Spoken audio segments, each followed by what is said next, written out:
Bonjour à tous et bienvenue sur votre chaîne YouTube La Société en Jeu. Donc le jeu que je vais vous présenter aujourd'hui c'est Quarto Mini. Quarto Mini qui est un jeu abstrait pour 2 joueurs, pour des joueurs de 8 ans et plus et pour des parties d'environ 15 minutes. Donc Quarto Mini fait partie de la gamme abstrait, de jeux abstraits de l'éditeur Gigamic, où on va devoir faire des alignements sous différentes conditions pour gagner. Comment se passe une partie de Quarto Mini? Alors, nous avons un plateau, du coup un plateau en bois, de très bonne qualité, soit dit en passant, comme ceci, assez épais. Et nous avons différents pions, où on va avoir en fait plusieurs critères qui seront représentés sur ces pions. Voilà, je vais du coup les trier par couleur, par taille et par forme. Enfin du coup d'abord par couleur. Donc comme vous pouvez voir, nous avons en fait différentes tailles et différents symboles. Alors, je fais comme ceci et pareil pour les marrons. Voilà, hop, comme ceci. Voilà. Donc, contrairement à la plupart des jeux où chaque joueur va choisir sa couleur, ici ce n'est pas le cas. Les pions beige et les pions marron appartiennent aux 2 joueurs. Chaque joueur va en fait poser un pion, celui qui veut, au niveau des emplacements du plateau de jeu. Il peut les mettre où il veut.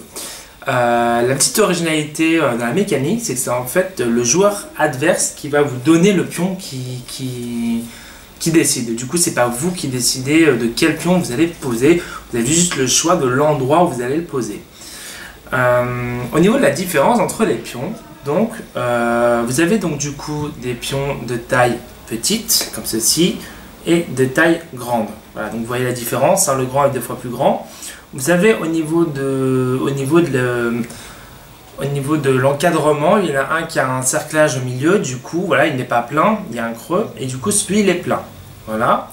Et nous avons la différence entre les ronds, comme ceci, et les carrés. Vous allez me dire à quoi ça sert? Tout simplement parce qu'en fait, nous allons en fait disposer les pions au fur et à mesure sur le plateau de jeu, et le gagnant est celui qui fera un quarto, comme le nom du jeu hein, d'ailleurs. Pour faire un quarto, c'est-à-dire qu'il faut faire un alignement de 4 pièces, donc comme ceci, voilà, comme on veut, du moment qu'on aligne 4 pièces, il faut qu'il y ait un point commun. Le point commun, ça peut être la couleur. On aligne par exemple comme ceci, voilà, 4 pions beige. Ça, c'est un quarto. Un alignement possible, et on peut faire également un alignement de 4 formes identiques. Je vous montre un exemple. Voilà. Ici, nous avons un alignement qu'avec des ronds. Voilà, les ronds. Il manque qu'avec des ronds, donc du coup, on gagne la partie. Autre possibilité, je vais enlever celui-là, je vais mettre celui-ci. On fait un alignement de 4 pions de la même taille. Voilà, donc on a, comme je vous ai dit en début de vidéo, soit on a des petits pions, soit on a des grands pions. Donc ici on fait un alignement de 4 grands pions, donc on gagne. Donc du coup je vous ai dit au niveau de la couleur, je vous ai dit au niveau de la forme. On peut faire également un alignement qu'avec des creux, ça marche aussi. Donc vous pouvez même mélanger les petits, les grands, les carrés. Du coup là il n'y a pas de souci non plus. Voilà, ici ça fonctionne, je vais même vous faire, voilà, histoire de changer la couleur. Ici ça fonctionne, on n'a que des creux au niveau de l'alignement. Et ça marche aussi au niveau, je sais pas si je l'ai dit, du coup, donc c'est soit tous des ronds, soit tous des carrés, donc ça marche. Soit que des creux, soit tous des plats, ça marche aussi. Soit des petits, soit des grands, ça marche aussi. Soit que des beiges, soit que des marrons.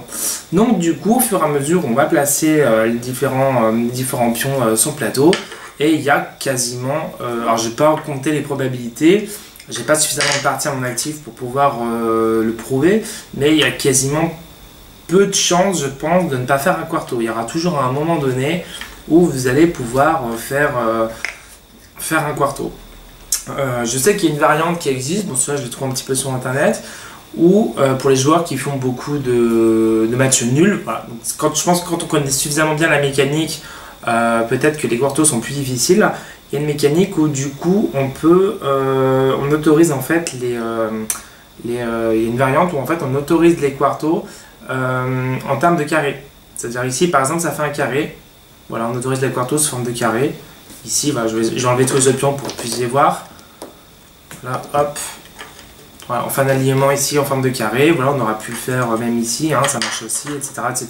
Voilà, c'est pas une variante qui est dans le jeu, voilà, je l'ai vu sur internet, ça peut jouer, ça peut donner une dynamique assez sympa, pourquoi pas. Voilà, c'est tout pour Quarto, voilà, donc c'est un jeu qui est très rapide, qui est simple.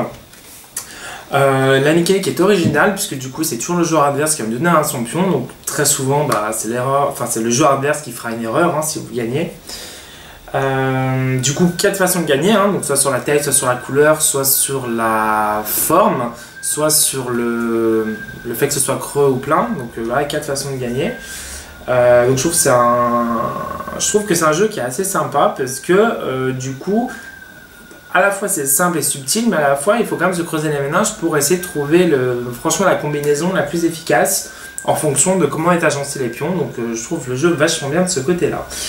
Après, en termes de défauts, je trouve que du coup, comment on peut dire ça?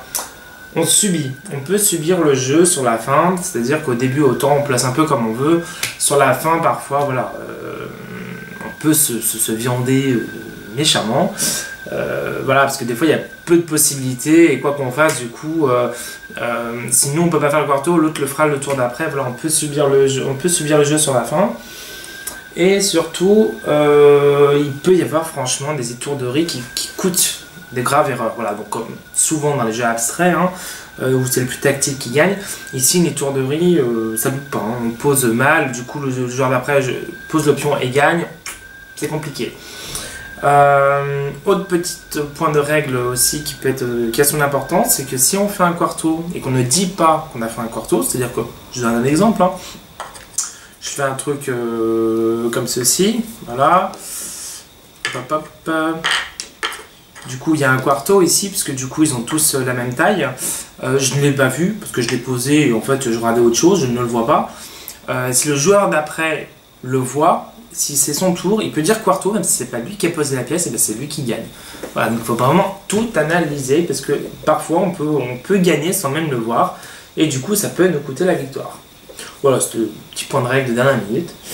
C'est tout pour Quarto. Si je devais lui donner une note, ce sera par rapport à ses qualités et ses défauts, je donnerais un bon 8 sur 10. Parce que malgré tout, malgré sa simplicité, il y a vraiment une réelle profondeur de jeu. Moi j'ai beaucoup aimé, ça se joue quand même avec n'importe qui. Tout le monde peut aimer Quarto. Voilà, c'est suffisamment abstrait pour que du coup ne soit pas thématisé au point de aimer, pas aimer. Voilà, ici c'est des pions, hein, donc voilà, genre, on aime ou on n'aime pas, mais globalement je trouve que le thème, si on peut dire ça comme ça, s'y prête bien. Et puis voilà, en plus ici, donc du coup je vous ai présenté la version mini, hein. D'ailleurs vous pourrez voir sur mes autres vidéos où j'ai d'ailleurs fait Corridor Mini et Pylos Mini qui sont parfaitement dans la même gamme de Gigamic qu'on est dans du jeu abstrait. La version mini est à 20 €. Voilà. Vous pouvez procurer également la version classique à 30 € et la version de luxe je crois qu'elle est à je sais plus, à 60, je crois qu'elle est à 70. Voilà, donc la différence c'est vraiment la taille, hein. Donc la version mini c'est cette taille là, c'est la plus petite, c'est la qu'on utilise généralement en vacances, en voyage, voilà, à transporter. La version classique où on rajoute quand même presque 50 voire 60% en plus en termes de taille, et la version de luxe qui est vraiment mastoc, où on a vraiment très beau matériel. Voilà, c'est plus visuel, c'est plus le côté confort. Après, ça ne rajoute rien à la mécanique du jeu. Voilà, je préfère le préciser. Voilà, si vous aimez le jeu, voilà, vous pouvez jouer de temps en temps. La version mini, elle va très bien. Et il n'y a pas de problème en termes de confort de jeu. Voilà, c'est à peu près tout pour Quarto. N'hésitez pas à commenter ma vidéo, me faire un petit like, un petit commentaire. Et puis à bientôt dans une prochaine vidéo. Salut!